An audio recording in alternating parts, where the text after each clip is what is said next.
more absurd vehicle created when an exotic or exotically luxurious automaker decides they want to build something a little bit different?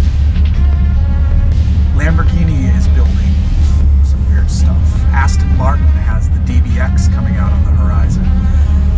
Bentley is beating them to the punch with an SUV. Now, an SUV on its own isn't weird. It's just not the first thing you'd think of when you think of Bentley. You think of big, British, powerful sedans. But what does the world want these days? Well, they want SUVs and they want crossovers. And that's true for people who buy luxury cars. They want crossovers. They want SUVs.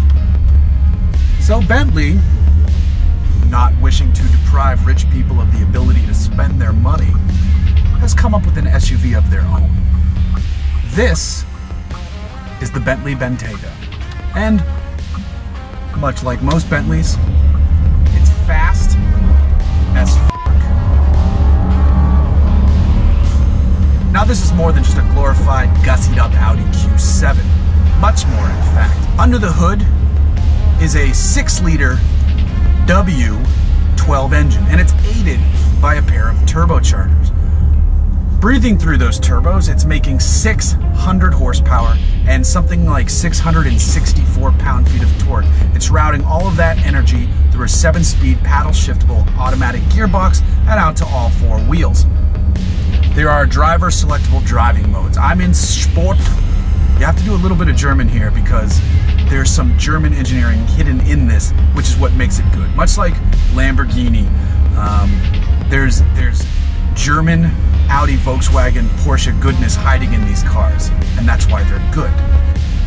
So there's driver-selectable steering modes. It comes alive in Bentley mode, which is somewhere between comfort and sport. Comfort relaxes things and makes it comfortable. Sport makes it sporty.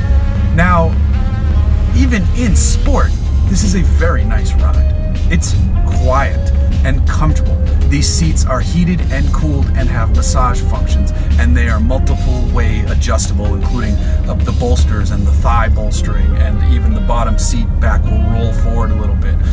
Everywhere you look is really nice leather. It's really nice wood. It smells like proper dead cow in here, and I mean that in the best way. For those of you who have smelled real leather, know what I'm talking about.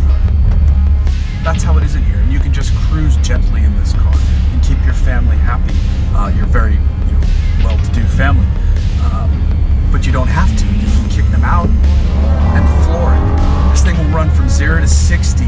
They quote 4 seconds. I believe Car and Driver says it's 3.5 seconds. Somewhere in there lies the truth, and I tend to believe closer to Car and Driver, which is crazy because this thing is gargantuan. I don't even know what it weighs. Let's pop it right here.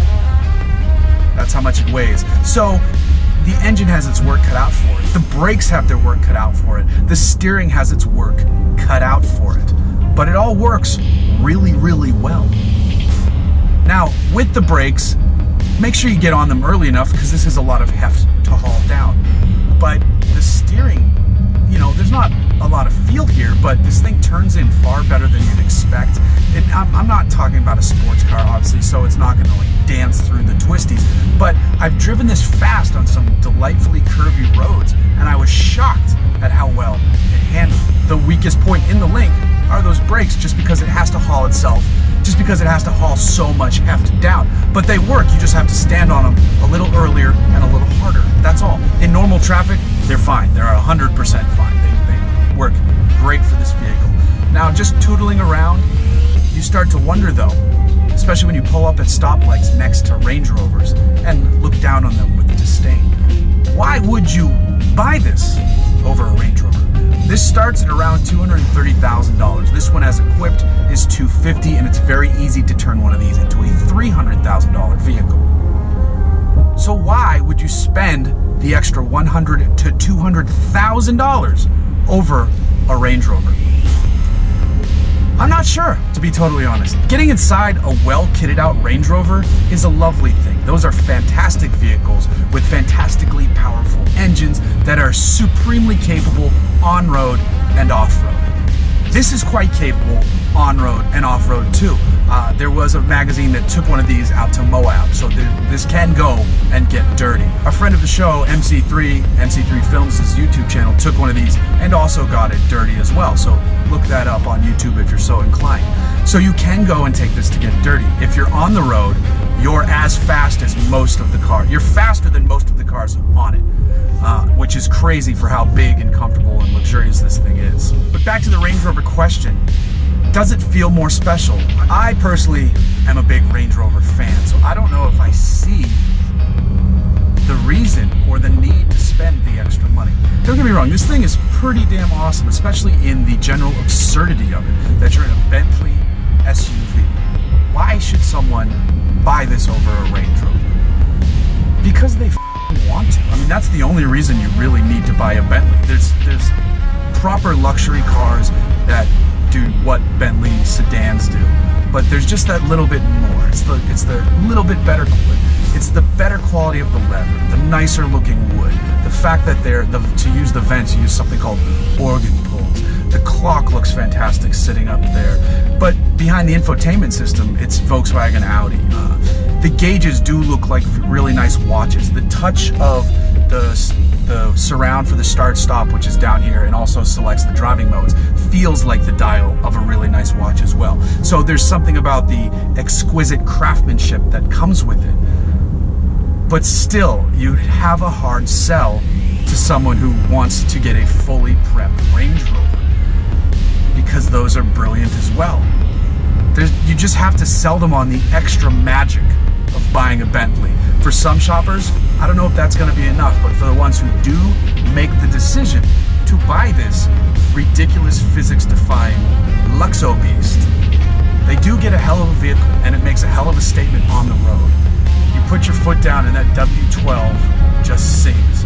It doesn't sing too loudly in the cabin though, because it's quiet in here, but I've been told by peasants standing outside of the vehicle that it is quite shouty, and it gets their attention as I roar on off into the distance to my clearly better life for the weekend. That's how long I have the car. And then it's back to reality.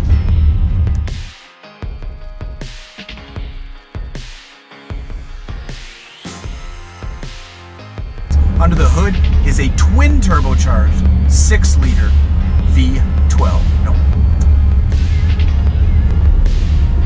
Let's take pictures with it, Paul. Let's take pictures with it! Let's do the pictures! Right here? Yeah, do them right here. Yeah, get it in the dirt! Let's get it in the dirt and do the pictures! Face it into the sun. That's how you get the best pictures. You want pictures, you gotta turn it into the sun.